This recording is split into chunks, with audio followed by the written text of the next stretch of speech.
Gravação iniciada. Conselheiros, então, boa tarde mais uma vez. Continuando a nossa sessão do dia 10 de novembro, na parte da tarde. Agora vamos puxar os processos da parte da manhã que ficaram faltando. É o 23, né? Vamos tentar julgar o 23 e o 24. O 23 é de relatoria do conselheiro Luiz Toselli, recorrente Fazenda Nacional, interessado à alfândega, empreendimentos e participações. Conselheiro, quando o senhor estiver pronto, o senhor pode começar. Vamos lá. Recurso especial interposto pela PGFN, em face do acórdão tal, o qual deu integral provimento ao recurso voluntário. Aqui eu cito a ementa. Sendo inclusive legal a pessoa desenvolvedora de projeto cultural financiado nos termos da Lei 8313, que é a Lei Rouanet, auferir renda, já que a norma impõe o depósito de eventual saldo remanescente ao FNC, que é o Fundo Nacional da Cultura, não há concretização da hipótese de incidência do IR. Nesse sentido, os valores recebidos a título de patrocínio em projetos culturais aprovados no âmbito da Lei Rouanet não se caracterizam como receita tributável da empresa recebedora, salvo se houver descumprimento do projeto ou predestinação dos valores recebidos.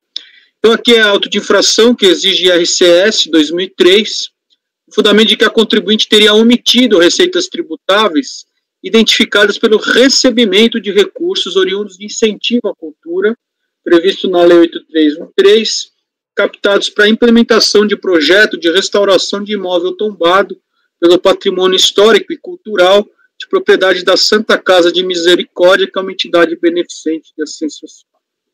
De acordo com o TVF, o contribuinte no ano calendário 2003 recebeu o patrocínio da Lei Rouanet, conforme se encontra contabilizado nos livros contábeis. Uma vez que o contribuinte apresentou DIPJ com todas as fichas no valor zero, omitiu receitas não operacionais nos valores acima. Aqui é zero porque ela estava em fase pré-operacional, aqui não é nenhuma omissão de receita que a gente acabou de ver no item anterior. A questão aqui é saber se os valores recebidos oriundos de incentivo fiscal da Lei Rouanet são ou não são receitas tributáveis para quem recebe, lembrando que quem recebe ele está atrelado a incentivar, né, realizar o projeto cultural que foi aprovado.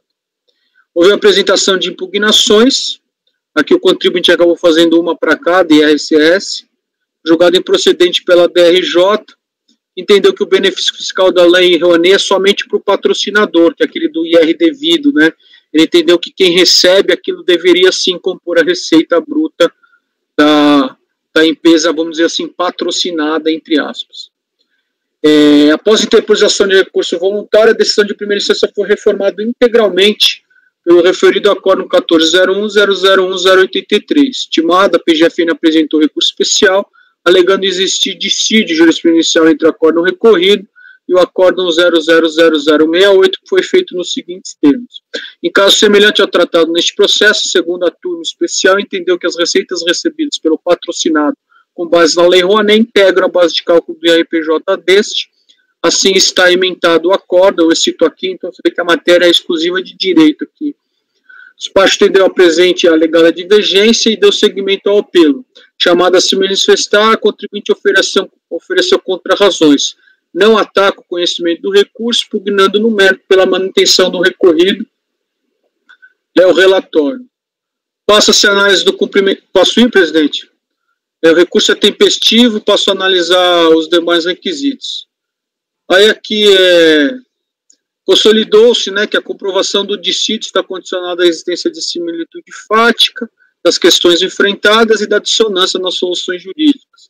Trazendo essas considerações ao caso concreto, verifica-se que tanto o acórdão recorrido quanto o paradigma analisaram a situação fática consistente na tributação ou não dos recebimentos de recursos oriundos de patrocínio captado no âmbito da Lei Rouanet. A decisão recorrida considerou que, abro aspas, os valores recebidos a título de patrocínio em projeto cultural aprovado no âmbito da Lei Rouanet não se caracterizam como receita tributável da empresa recebedora, ao passo que o paradigma proferiu o entendimento no sentido de que a receita oferida pelo patrocinado deve integrar a base de cálculo. No confronto, então, desses acordos, de fato, houve a divergência jurisprudencial necessária, então, conheço do recurso especial. Posso seguir? A controvérsia diz respeito à incidência ou não de IR/ICS sobre os montantes recebidos pela recorrida com doações/patrocínio oriundos de projeto cultural aprovado no âmbito da Lei Rouanet, consistente, no caso, na restauração de imóvel tombado pelo patrimônio histórico e cultural. Cabe esclarecer, nesse ponto, que inexiste celeuma sobre a qualificação jurídica dos valores captados. De fato, correspondem à verba oriunda de projeto cultural, e não se discute eventual falta de emprego ou desvio desses recursos.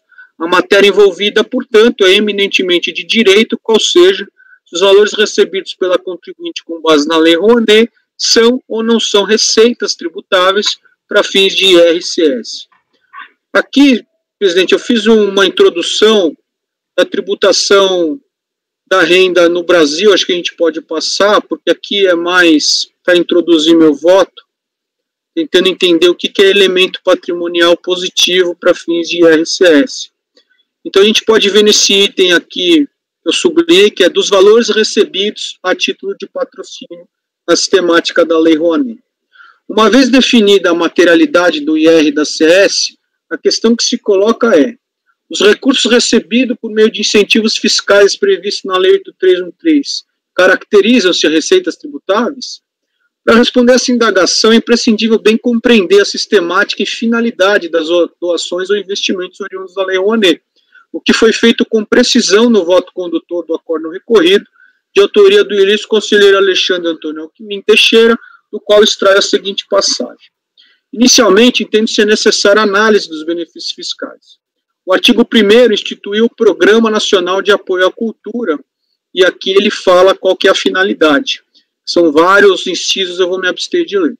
O PRONAC, em conformidade com a norma instituidora, implementada através dos seguintes mecanismos: Fundo Nacional da Cultura, que é o FNC, Fundo de Investimento Cultural, incentiva projetos culturais. O FNC é administrado pelo Ministério da Cultura e gerido pelo seu titular para cumprimento do programa de trabalho anual, cujos recursos somente serão aplicados em projetos culturais aprovados com parecer técnico de órgão competente. O capítulo 2 da Lei 8313 dispõe ainda que o FNC é um fundo de natureza contábil, ao contrário do outro fundo que eu citei anteriormente, constituído dos seguintes recursos: Tesouro Nacional, doações, e subvenções e auxílios de qualquer natureza, mas o que interessa é as doações. Então tem várias fontes aqui do FNC. Aí depois a legislação fala do FICAT, que é um fundo de investimento caracterizado pela comunhão de recursos destinados à aplicação em projetos culturais e artísticos. E aí agora continua o voto. Por ser um fundo de investimento, competente a CVM disciplinar sobre a Constituição, funcionamento e administração do FICAT, sendo que a tributação dos valores distribuídos por este fundo, bem como do ganho de capital na alienação das costas, tem regulamentação específica. A outra forma de financiamento é a aplicação de recursos diretamente em projetos culturais apresentados por pessoas físicas ou jurídicas. Tais projetos culturais também devem ser apresentados ao Ministério da Cultura, acompanhados do orçamento analítico para aprovação do seu enquadramento nos objetivos do PRONAC. Nesse ponto, faz necessário esclarecer que, de acordo com a IN e tal, as pessoas jurídicas ou físicas que tiverem seus projetos apresentados e aprovados deverão encaminhar, no prazo de 30 dias após a execução final do projeto, a prestação de contas à Secretaria de Apoio à Cultura, contendo os seguintes elementos: relatório técnico, demonstrativo das receitas, e o item F é o comprovante de recolhimento ao Fundo Nacional de Comércio de eventual saldo não utilizado na execução do projeto.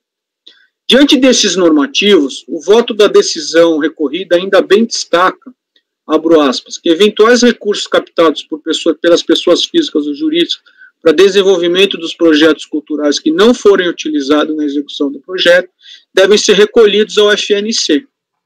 Em seguida, conclui: ocorre que os recursos aplicados diretamente para desenvolvimento de projetos culturais devem ser destinados exclusivamente ao pagamento dos gastos orçados para a realização do projeto. Caso haja saldo, a pessoa deve entregar o montante ao FNC. Não há possibilidade da pessoa física ou jurídica desenvolvedora, nos termos da legislação, oferir renda, sendo inclusive ilegal, já que no caso de saldo remanescente, é dever do patrocinado depositar ao FNC a diferença. Finalmente, salienta-se que no caso da pessoa oferir renda nesta atividade, ou seja, o valor captado for superior aos gastos incorridos, o procedimento adequado é o pleito da imediata restituição dos valores ao FNC, e não a tributação da suposta renda. Cumpre ressaltar que, contabilmente, a contribuinte não se apropriou dos custos incorridos no desenvolvimento do projeto, registrando-os como diferido. Lá do outro, os valores recebidos no âmbito da Lei Rouanet foram registrados como receita futura, de forma a permitir a sua apropriação no momento da depreciação do diferido, dando resultado na composição dos valores recebidos versus custo do projeto igual a zero. Mesmo porque, se houver qualquer diferença positiva, tem que devolver ao FNC. Do exposto, sendo inclusive ilegal a concretização da hipótese de incidência do imposto sobre a renda nesse caso, votam no sentido de dar provimento ao recurso voluntário e cancelar os autos de infração. Digna de nota também é a conclusão da declaração de voto do ilustre conselheiro Sérgio Luiz Bezerra Presta, vazada nos seguintes termos. Não existe disponibilidade econômica nem tampouco jurídica, tendo em vista que a recorrente não poderia utilizar os valores para a despesa além dos limites do projeto, muito menos distribuir as sobras aos sócios. E como não houve acréscimo patrimonial, não houve renda, e não havendo renda não pode se de IRCS, pois sem acréscimo também não houve lucro. Diante que foi visto, da ausência de superávit, que se houvesse teria que ser devolvido ao fisco, não há como imputar a recorrente a incidência do IR. Olha só minhas palavras. De fato, uma vez compreendida a sistemática de recebimento de valores por intermédio da Lei Rouanet, torna muito clara a impossibilidade de enquadramento dos seus repasses como receitas próprias do beneficiário, representado no caso pela empresa recorrida. Ora, é inquestionável que a contribuinte nunca teve disponibilidade sobre os valores recebidos, exatamente em razão do dever legal de sua destinação específica ao desenvolvimento de projeto aprovado em prol do interesse público. A necessária e obrigatória prestação futura de contas, aliás, exige que eventual sobra, saldo positivo, deve ser restituído ao órgão regulamentar, o que definitivamente revela que os valores recebidos não se incorporam ao patrimônio de quem os recebe. Em outras palavras, quando a recorrida recebe o caixa proveniente de montantes decorrentes de incentivo da Lei Rouanet, há uma nítida assunção de obrigação equivalente, que é representada justamente pelo dever dela de empregar os recursos no próprio projeto cultural que lhe deu causa, sem a possibilidade de retenção ou distribuição de eventual superávit. Não há, portanto, em se falar de incremento ou acréscimo patrimonial obtido com os recursos assim captados, fato este que por si só tem o condão de afastar a tributação fundada em omissão de receitas, afinal de receitas tributáveis não se trata. Diante do exposto, eu conheço do especial e no mérito nego-lhe provimento. Aqui só um adendo que eu achei curioso, que é um tema que me despertou, que eu achei bem legal até. Eu não vejo muito caso aqui no CARF, não sei se vocês já tinham analisado, tem pouquíssimos casos, só achei o precedente esse. Mas, assim, na minha pesquisa, eu achei, assim como a própria contribuinte coloca isso no recurso especial, várias decisões de DRJ, e agora não lembro se de consulta, já falando esse entendimento de que esse tipo de recebimento não é receita da patrocinada, justamente porque ela está atrelado ao projeto cultural, é como se fosse um mero adiantamento para uma prestação de conta futura.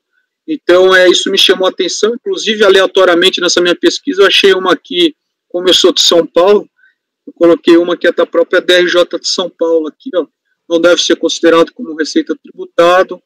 Então, eu acho que, não sei, para quem tem mais experiência com DRJ, vocês já analisaram esse caso, mas no âmbito do CARF eu não achei muita coisa, mas trocando em miúdas, eu conheço do recurso e nego o provimento. Presidente, é como voto. Ok. Conselheiro Ideli, quando estiver pronta, a gente inicia. Se alguém quiser falar alguma coisa, algum elemento.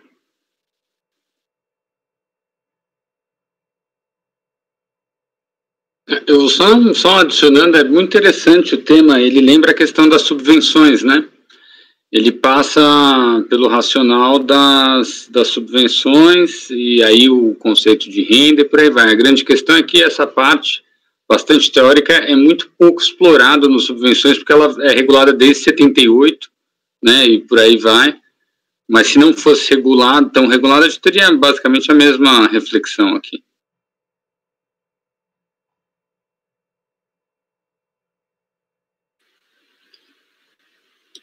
E é interessante aqui ser uma pessoa jurídica com fins lucrativos, né? Porque o que a gente vê geralmente é associação, é fundação recebendo isso, e aí tem a questão da imunidade. Aqui é alguém com fins lucrativos que fez um patrocínio para restaurar a Santa Casa, enfim. Fez um projeto sem fins lucrativos, mas é uma pessoa jurídica que se dedica a outras coisas.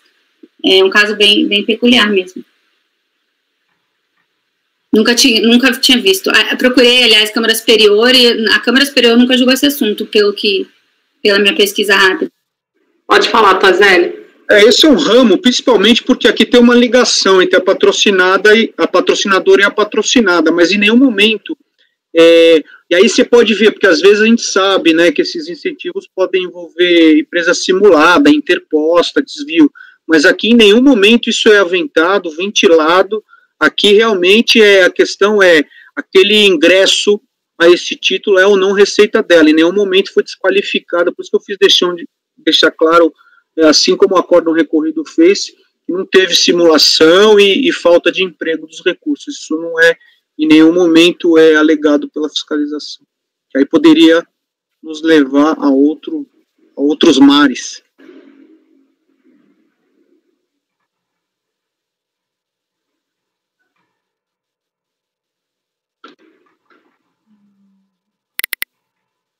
Que fica me parecendo é que a contribuinte está se valendo desse investimento específico para ocultar uma outra atividade comercial, porque, na verdade, a própria fiscalização já vem acusando, e a DRJ endossa, né, que esses investimentos foram destinados à construção do shopping, né? Contribuinte realizando a reforma do prédio da antiga alfândega, que o transformou em um shopping center, entrando em funcionamento em 2003. E a DRJ também vai endossar essas circunstâncias, sendo a pessoa jurídica alfândega, empreendimentos, a única responsável pelo projeto aprovado, e tendo a impugnante recebido as verbas de patrocínio decorrentes para a implementação do empreendimento Passo Alfândega, shopping center que administra. Não resta a menor dúvida de que os recursos recebidos pelo impugnante a título de patrocínio constituem receita que a autuada deveria ter submetido à tributação para efeito de apuração de RTJ-CSL. Existe, claro, essa circunstância de que as despesas ficaram lá no ativo diferido por conta da atividade pré-operacional.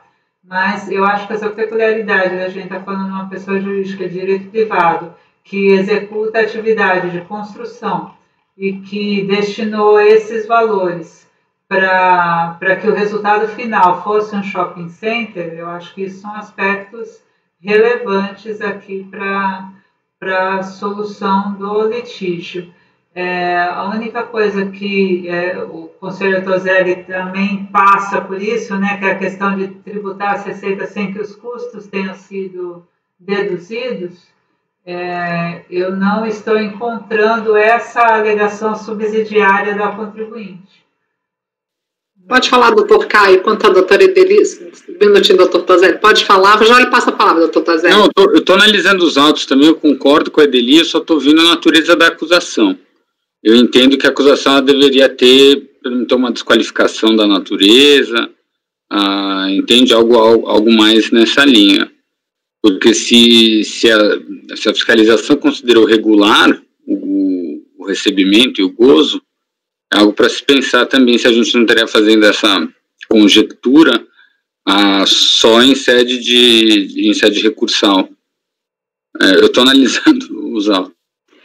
Doutor Tozelli, pode falar.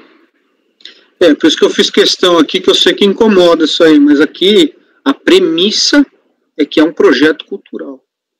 Independente de ser shopping center, empresas ligadas, a premissa é: eu captei recursos via Lei Rouanet, em nenhum momento o fisco fala que isso é simulado, foi empregado. É a natureza jurídica do adiantamento recebido nos termos da Lei Rouanet. Senão, eu acho que realmente, como o doutor Caio falou, não dá para ficar especulando se a acusação fiscal em nenhum momento questiona a legitimidade e a natureza do recebimento, né? Por isso que fiz questão de definir isso como premissa. Conselheira Lívia, pode falar? Pediu a palavra? A fala do Toselli já esclareceu essa premissa que parece que está sendo questionada pela Edeli, e vou olhar também. Pode falar, doutor Caio. É um TVF muito sucinto. Ou eu estou olhando a peça errada, mas é um TVF extremamente sucinto, quase que parece que é um formulário, né, pré-feito, e só me aprofundando nos debates, já que todo mundo demonstrou interesse, quem quiser dar uma olhada eu já facilito, tá, as folhas 21 dos autos, tá, o TVF.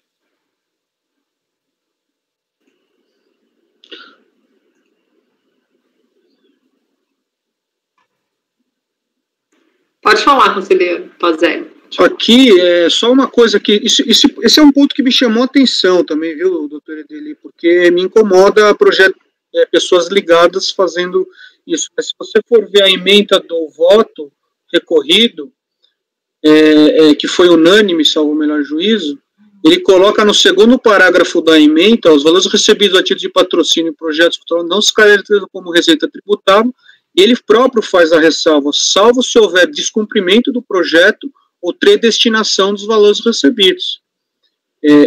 Provavelmente isso, não sei que ponto que foi discutido, porque a gente sempre fica com o pé atrás nesse tipo de uso de incentivo, né? Mas você vê que existe essa própria ressalva, que eu acho que não é à toa, na ementa do recorrido.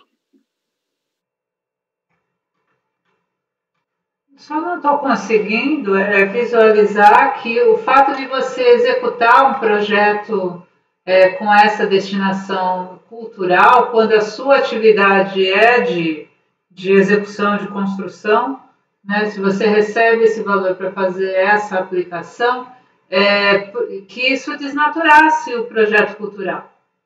Ele tem que receber, tem que aplicar para isso, mas como a atividade dele, como ele é uma pessoa jurídica de direito privado e exerce essa atividade, está me parecendo que esse valor recebido ele vem como um aporte realmente para o desenvolvimento da atividade. Não teria muita distinção em relação a outras receitas, e eu nem precisaria descaracterizar o valor recebido como parte do projeto.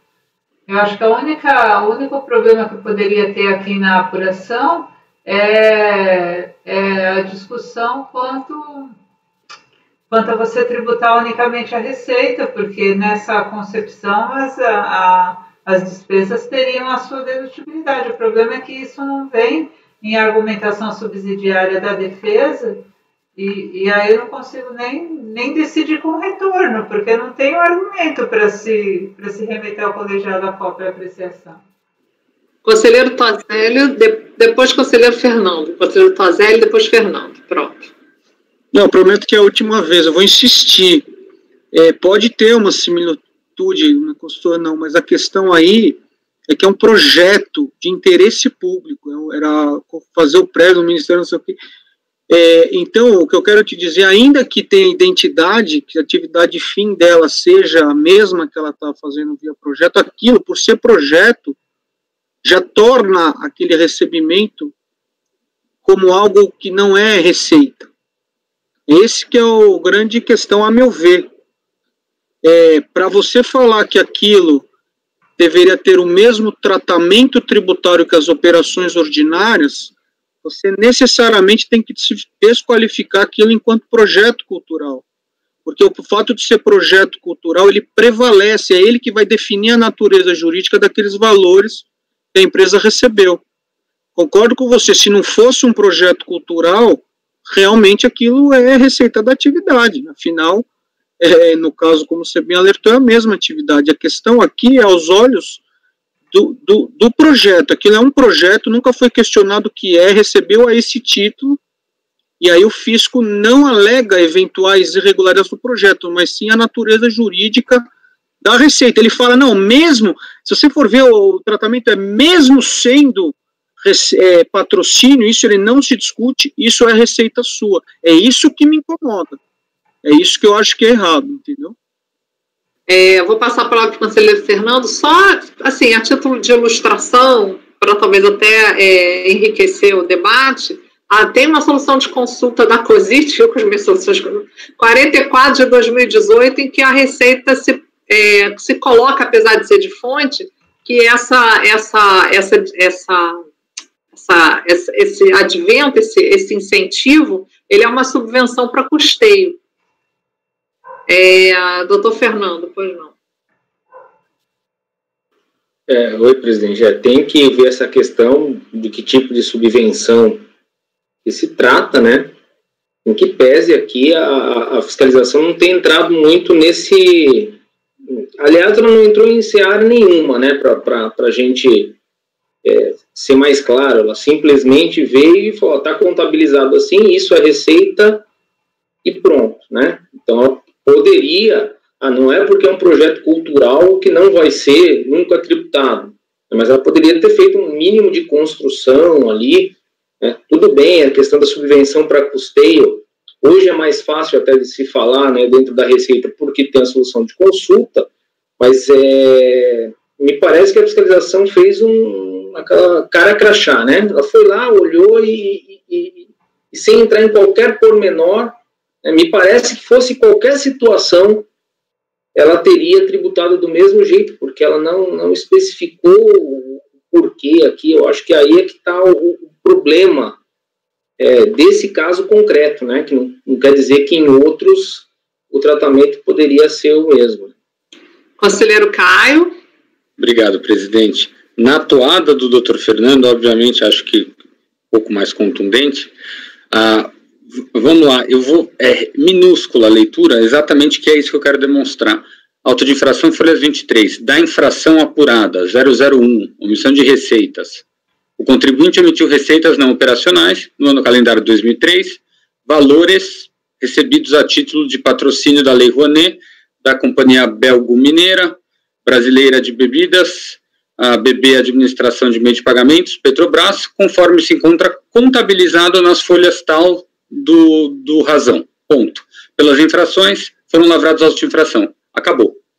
E, então, eu entendo, e eu gosto de falar o mínimo possível sobre isso, mas nós não somos força policial, nem Ministério Público e nem outra, acho que não nos cabe fazer, construir quaisquer acusações ou o que vem para a gente é exatamente o que está naquele no que foi feito no auto de infração. Então, em cima disso, a gente julga. A gente, em outros casos semelhantes, né, de outras situações que até envolvendo operações policiais, isso fica muito claro, né? Ainda que tenha esse contexto, a gente olha só para o auto de infração. Nesse caso, nem operação policial teve, nem acusação teve.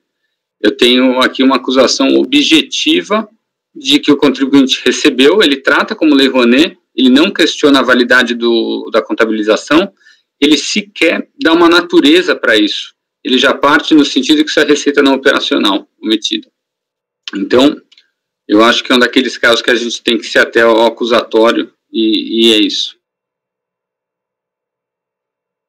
Bom, também podemos refletir melhor caso queiram pedir vista, só lembrando que tem essa possibilidade.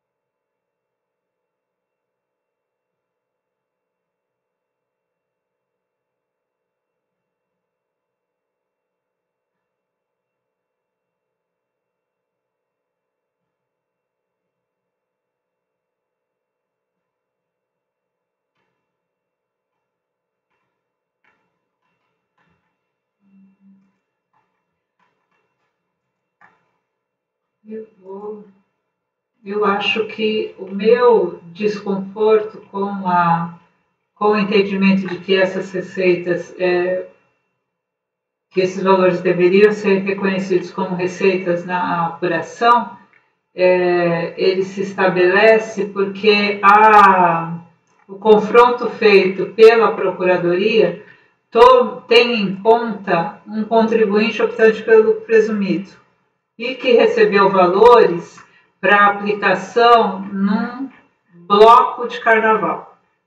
Esse é o paradigma. Então, a contribuinte que foi esse bloco camaleão, incentivado pelo Ministério da Cultura, ela reconhecia como receitas só os valores que ela recebia lá das pessoas que integravam o bloco e não o incentivo que ela recebia da Lei Rouanet. O Ferraz encerra o voto dizendo que o lucro real seria a forma mais adequada para a apuração dos resultados. Com ele, as receitas auferidas seriam absorvidas para efeitos fiscais pelo total dos custos efetivamente incorridos. Contudo, optando a empresa pelo lucro presumido, tal opção não modifica a natureza das receitas que devem, portanto, ser submetidas à tributação. No acórdão recorrido, o conselheiro Alexandre Alckmin finaliza dizendo: por fim, cumpre ressaltar que contabilmente o contribuinte não se apropriou dos custos incorridos no desenvolvimento do projeto, registrando-os como ativo diferido. Lado outro, os valores recebidos no âmbito da Lei Rouanet foram registrados como receita futura, de forma a permitir a sua apropriação no momento da depreciação do ativo diferido, dando resultado na composição dos valores recebidos versus custo do projeto igual a zero. Mesmo porque, se houver alguma diferença positiva em referida conta, os valores deverão ser remetidos ao Fundo Nacional de Cultura. Tributação aqui pelo lucro real, e ele traz aqui a descrição pela DRJ. Então, eu acho que o meu desconforto se dá por conta desse diferencial mesmo. A acusação sabia disso, né, desses registros no ativo diferido. Essa circunstância não foi relevante, não foi tomada por relevante na hora da tributação da receita, e o voto condutor do acórdão recorrido faz essa ressalva também de que o diferencial, considerando a opção pelo ativo diferido, daria tributação no futuro. Então, eu não consigo, ainda que acolhendo a premissa da recorrente, reformar o recorrido, porque tem essa objeção final quanto à forma como a contribuinte contabilizou esses valores, diferindo, já que se tratava, ela entendeu se tratar de construção e de execução final. Então, eu vou considerar que nós temos aqui uma dessemelhança significativa em relação ao paradigma, que era lucro presumido, e eu não consigo reformar o recorrido aplicando aquela tese, e vou não conhecer do recurso especial. Ok. Conselheira Lívia, a senhora acompanha, diverge? Não, eu acompanho o relator, presidente. Ok. Conhecimento. É isso. Vamos votar. Tá. Conhecimento. Conselheiro Toselli, pode falar. Não, só porque aqui a ementa, ela fala exatamente aqui, ó, os valores recebidos a título de patrocínio em projetos culturais aprovados no âmbito da Lei Rouanet não se caracterizam como receita tributável da empresa recebedora. Eu concordo que o emparelhamento seria um argumento, mas assim, o fator determinante aqui é não enquadrar aquilo como receita, natureza jurídica, aquilo não é receita. Então, assim, a ementa, para mim, o paradigma fala que é receita tributável, o recorrido fala que não é receita tributável. O regime vai mudar a natureza jurídica do recebimento, só isso que é o ponto. Concordo com o emparelhamento, mas se a receita fosse, né, um passo além, não seria um passo além? É isso que eu gosto sempre de te ouvir, doutor Edeli, porque você coloca e faz eu pensar também, com todo o respeito, assim. Eu estou fazendo teste, eu estou fazendo teste se eu consigo dar provimento ao recurso da Fazenda, reformar o acórdão recorrido com base no entendimento do paradigma. E eu estou vendo que aplicar aqui o entendimento de que a receita é tributável no âmbito do lucro real, eu não consigo visualizar que o paradigma diria isso, que a receita é tributável no âmbito do lucro real nessas circunstâncias fáticas que nós temos aqui. O paradigma diz que a receita é tributável, sem dúvida, no âmbito do lucro presumido. Inclusive, faz uma ressalva da possibilidade de dedução de custos. Então, a acusação veio simplória, como o Caio colocou. Né? Apesar de saber que havia o registro desses valores em ativo diferido, que era atividade de construção, ele afirmou receita tributável no âmbito do lucro real. Né? E o acórdão recorrido, se não tivesse esse parágrafo final aqui da argumentação do conselheiro Alexandre Alckmin, eu tenderia a dizer que o recurso voluntário foi insuficiente, que não tem como eu superar esse aspecto. Tá? Mas trazida essa questão para cá, e o contribuinte, porque o contribuinte vem alegando isso indiretamente, quando afirma que tem essa questão da devolução, eu não estou conseguindo, passa a ser para mim um fundamento importante da decisão do recorrido, decorrente de uma circunstância fática específica do recorrido, que é ser tributação pelo lucro real por uma empresa de construção que aplicou diferimento. Então, eu tenho uma série eu passo a ter uma série de elementos que é justamente o que está me faltando na demonstração da divergência da Procuradoria, porque não basta eu afirmar que esses valores são receitas. Eu tenho que afirmar, para dar provimento ao recurso da Procuradoria, eu tenho que afirmar que elas são tributáveis pelo imposto de renda na sistemática do lucro real. E eu não consigo dar esse segundo passo, porque eu tenho uma circunstância fática diferenciada no recorrido, que não foi tratada no paradigma e que não foi enfrentada no recurso da Procuradoria. Ok, conselheiro, vamos seguir adiante, conselheiro Tozelli, vamos em frente, tá? Conselheiro Viviane, como vota? Voto com o posicionamento divergente da conselheira Edeli pelo não conhecimento. Conselheira Amélia, como vota? No conhecimento. Acompanho o relator. Conselheiro Fernando, como vota? No conhecimento. Presidente, eu vou acompanhar a divergência. Conselheiro Caio, como o senhor vota? Com o relator. Eu acompanho a divergência, então foi não conhecido por qualidade, vencido o relator, a conselheira Lívia, a conselheira Amélia e o conselheiro Caio. Ok? Conselheira Edeli? Voto vencedor? Gente, pode parar a gravação, por favor, Edeli. Vamos parar.